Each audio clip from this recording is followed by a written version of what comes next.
महाराष्ट्र सरकारच्या आशीर्वादाने महाराष्ट्रामध्ये बांधकाम कामगार कल्याणकारी मंडळाचा कारभार चालू आहे।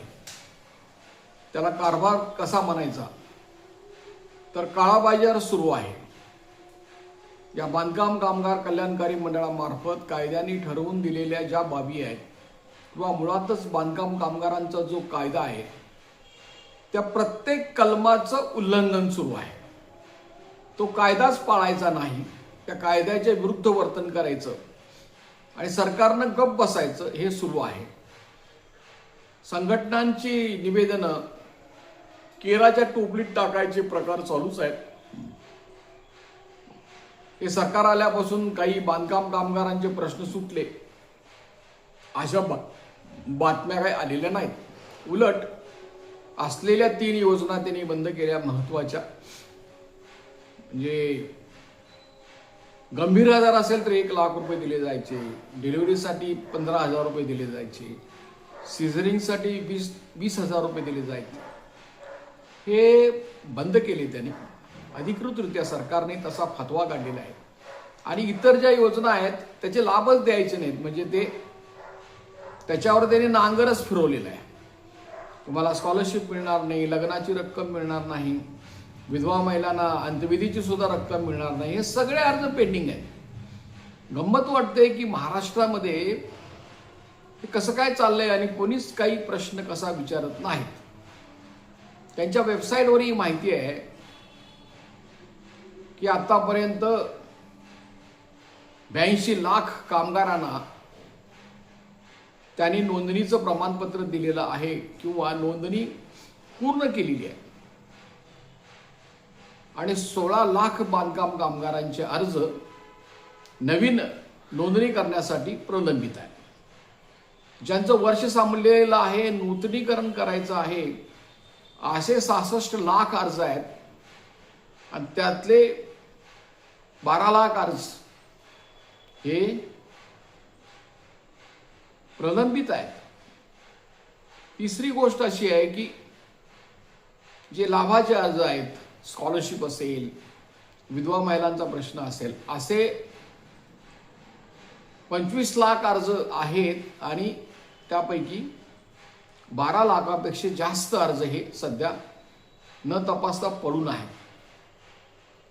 आता याला जे उत्तर आहे, आम्ही अनेक वेळा प्रश्न उपस्थित करून सुद्धा या प्रश्नांना सरकार उत्तर द्यायला तयार नाही। म्हणजे आम्ही आता त्यांना निवेदनं पाठवलेली आहेत।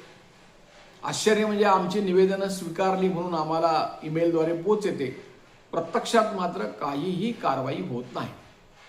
सरकारनं ठरवलेलं आहे की 1 महिन्यामध्ये अर्ज निकाली काढले पाहिजेत आणि तुम्ही मागच्या 2025च्या मार्चमध्ये जर आज तपासत असाल, ते सुद्धा तपासणं त्यांचं आज सुरू नाही। दररोज आणखीन 50,000 अर्जांची त्याच्यामध्ये भर पडत चाललेली आहे, ही स्थिती आहे। त्यामुळे या मंडळाकडून काही अपेक्षा करू नये अशी परिस्थिती आहे। परंतु दुसऱ्या बाजूला मात्र करोडो रुपये, हजारो करोडो रुपये कंत्राटदारांच्या घशात घालायचं काम मात्र या मंडळाकडून, सरकारकडून सुरू आहे। भांडी द्यायचं काय बंद केलेलं नाही आणि एका भांड्याच्या सेटमध्ये, एका माणसाच्या कामगारांच्या भांड्याच्या सेटमध्ये 8-8 हजार रुपयाचा फरक राहिलेला आहे। जी भांडी बाजारामध्ये होलसेलमध्ये 3,000 रुपयाला मिळतील त्याचे त्यांनी कंत्राटदारांना 11,000 रुपये दिलेले आहेत। ही स्थिती पूर्वी संचाबद्दल होती, आता डब्याबद्दल आहे। कामगाराचंच रक्त काढून घ्यायचं, त्याला रिपोर्ट द्यायचा नाही, पण कंत्राटदाराला मात्र 3,900 रुपये द्यायचे। असे 4,000 कोटीपेक्षा एका कंत्राटदाराला त्यांनी दिलेले आहे। मध्यान्ह भोजन तर पूर्ण बोगसच योजना होती। तर धाराशिवच्या कलेक्टरने हे सगळं बोगस आहे आणि त्या कंत्राटदारावर कारवाई करा अशी मागणी केली आणि त्यांचा ठराव कलेक्टरांचा जो आहे रिपोर्ट तो या सरकारनं बाजूला ठेवला। तर हे सुरू आहे। अशा वेळेला एक गोंधळाची परिस्थिती आहे की ज्या वेळेस सर्वांनी एकत्र येऊन काही कृती करायला पाहिजे त्यावेळेला सगळेच विस्कळीत आहेत आणि आणखीन विस्कळीत होत आहे। कारण दारुण अवस्था अशी आहे की अर्ज मंजूर होत नाहीत.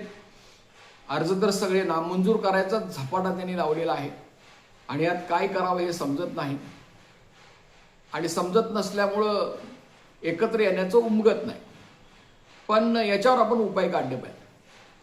याच्यावरचा पहिला उपाय असा आहे की कसलाही अर्ज 1 महिन्यापेक्षा जास्त काळ जर प्रलंबित असेल, नामंजूर झालेला असेल, तर त्यांनी लोकसेवा हक्क हमी कायद्याखाली तक्रार दाखल केली पाहिजे. तक्रारीचे अर्ज ही जी वेबसाईट आहे सरकारनं दिलेली आहे किंवा तुम्ही आमच्याकडे मागू शकता. तक्रार दाखल केल्यानंतरच त्या प्रश्नांचं उत्तर मिळू शकतं.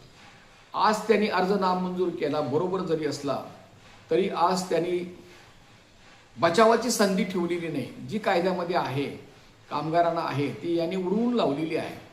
त्यामुळे लोकसेवा हक्क हमी कायद्याखाली तक्रार करणे हा एक आजचा मार्ग आहे. दुसरा मार्ग असा आहे, माझं म्हणणं असं आहे की प्रधानमंत्री आवास योजना जी आहे त्यांनी 2015 साली जाहीर केलं की 2022 सालापर्यंत भारतामध्ये एकही कुटुंब शिल्लक राहणार नाही की ज्याला स्वतःचं घर नाही, अशी घोषणा केलेली होती. आणि नुसता घर नाही तर लाईट, पाणी, संडास, रस्ते सगळे दिलं जाईल. ते पूर्ण झालं नाही. किंबहुना त्याच्यातला 1/4 भाग सुद्धा पूर्ण झाला नाही. आणि आता महाराष्ट्र सरकारनं घोषित केलेलं आहे, भारत सरकारनं तर सांगितले आता 2029 पर्यंत आम्ही हे उद्दिष्ट पूर्ण करू. आणि महाराष्ट्र सरकारने असं जाहीर केलेलं आहे की या योजनेखाली 30 लाख घरे जी आहेत ती आम्ही देऊ. परंतु महाराष्ट्रामध्ये प्रधानमंत्री आवास योजनेची सुद्धा गावागावात, शहरात चेष्टा सुरू आहे. बिल्डरांचं भलं करायचं, बिल्डरांच्या ताब्यात जमिनी द्यायच्या आणि लोकांच्यासाठी कुठलीच योजना राबवायची नाही, असं सगळीकडे सुरू आहे. उदाहरणार्थ सांगलीमध्ये आम्ही 2018 साली मुंबई हायकोर्टचा निकाल घेतलेला आहे. 1013 लोकांना घरं देण्याचा आदेश हायकोर्टने केलेला आहे. गेली 8 वर्ष झाला या निर्णयाची अंमलबजावणी झालेली नाही. अंमलबजावणी करायच्या नावाखाली पण अजून मिळालेलं नाही. अशाही प्रकारे प्रधानमंत्री आवास योजनेची चेष्टा सुरू आहे. आज आम्ही पाहतोय की अनेक शहरामध्ये बांधलेली सरकारी योजनेमधली घरे आहेत ती मोकळी पडलेली आहेत. लोकांना घ्यायला परवडत नाही. आता तर आणि प्रचंड महागाई वाढत चाललेली आहे. कामगारांना आपलं कार्ड बांधकामाचं जिवंत ठेवण्याबद्दल सुद्धा आज काही भान राहिलेलं नाही, अशी स्थिती आहे. तर त्यामुळे की असं जरी असलं तरी जर संघटितपणे बांधकाम कामगारांनी प्रयत्न केला तर त्यांना आज 4.5 लाख रुपयेचं फक्त अनुदान मिळू शकेल घरासाठी. आता असं अनुदान आम्ही 90 कामगारांना मिरजमध्ये मिळवून दिलेलं आहे. आणखीन 12 कामगारांना मिळतं आहे. 500 पेक्षा जास्त कामगारांना सांगली जिल्ह्यामध्ये 2 लाख रुपये मंजूर झालेले आहेत. त्याचे हप्ते मिळायला सुरुवात झालेली आहे. तर आता ग्रामीण भागामध्ये आणि शहरी भागामध्ये जवळजवळ अनुदान 4.5 लाख रुपयेपर्यंत मिळू शकतं. त्यासाठी कामगारांनी एकत्र यायला पाहिजे. स्वतःच्या गृहनिर्माण संस्था नियोजित निर्माण केल्या पाहिजेत, अर्ज करायला पाहिजे. आणि 4 गोष्टीसाठी तुम्हाला हे अनुदान मिळेल. एक समजा तुम्ही फ्लॅट विकत घेतला तर आज प्रधानमंत्री आवास योजनेचे 2.5 लाख रुपये त्यांना मिळतात. आणि जर तो कामगार असेल आणि 3 वर्षे जर त्याची नोंदणी असेल तर त्याला आणखीन 2 लाख मिळतील. म्हणजे फ्लॅट जे आहेत ते फ्लॅट जरी घेतला तरी तुम्हाला 4.5 लाख रुपये मिळतात. तुम्ही समजा फ्लॅट विकत घेतला आणि तुम्ही जर बांधकाम कामगार असाल तरी सुद्धा तुम्हाला जे द्यावं लागणारं व्याज आहे त्या व्याजासाठी मदत 2 लाखाची मिळते. हा दुसरा भाग आहे. तिसरा भाग असा आहे की तुम्हाला जर राहायला घर नसेल तर एक तर अशी तरतूद आहे की शासनाने त्यांना योजनेतील घर असेल तर विनामूल्य जमीन द्यायला पाहिजे. नसेल तर दीनदयाळ उपाध्याय योजनेखाली ग्रामीण भागामध्ये 1 लाख रुपयाची मदत त्यांना घराची जागा घेण्यासाठी द्यावी लागेल. आणि ती जी जागा आहे ते 20-25 जणांनी मिळून जर तो प्रकल्प राबवला तर ते आणखीन सहज सोपं होणार आहे. चौथ्या बाजूला तुम्ही आता ह्या बांधकाम कामगार कल्याणकारी मंडळामार्फत प्रधानमंत्री आवास योजनेशी त्याची सांगड घातलेली आहे. म्हणजे बांधकाम कामगारांची घर बांधणे ही एक प्रधानमंत्री आवास योजनेचा भाग बनवलेली आहे. त्यामुळे हे दोन्ही अनुदान लाभ कामगारांना मिळू शकतात. शहरामध्ये सुद्धा 4.5 लाख रुपये मिळू शकतात. फक्त एक जाचक अट अशी आहे की बांधकाम कामगारांच्यासाठी घरांचा लाभ मिळण्यासाठी जे ग्राह्यता आहे ती 3 वर्षे किमान सभासद असलं पाहिजे अशी आहे. आमचं म्हणणं असं आहे की ती 1 वर्षाची त्यांनी करावी. त्याच्यासाठी कोल्हापूर उच्च न्यायालय खंडपीठामध्ये केस सुद्धा सुरू आहे हायकोर्टमध्ये. त्याचाही निकाल लवकरच येईल. परंतु सर्वांनी या घर बांधणी संदर्भामध्ये प्रधानमंत्री आवास योजनेअंतर्गत अनुदान मिळण्याकडे लक्ष दिलं पाहिजे की जिथे तुम्हाला 4.5 लाख रुपये मिळू शकतात तिथे तुम्ही 5-10 हजारासाठी कशाला रडत बसलाय. आणि हे जे आहे घरांचं अर्ज मंजूर करणे हे प्रत्येक जिल्ह्याच्या सहाय्यक कामगार आयुक्ताकडे स्वतंत्रपणे ही केस निवडायची द्यायची याचे अधिकार आहेत.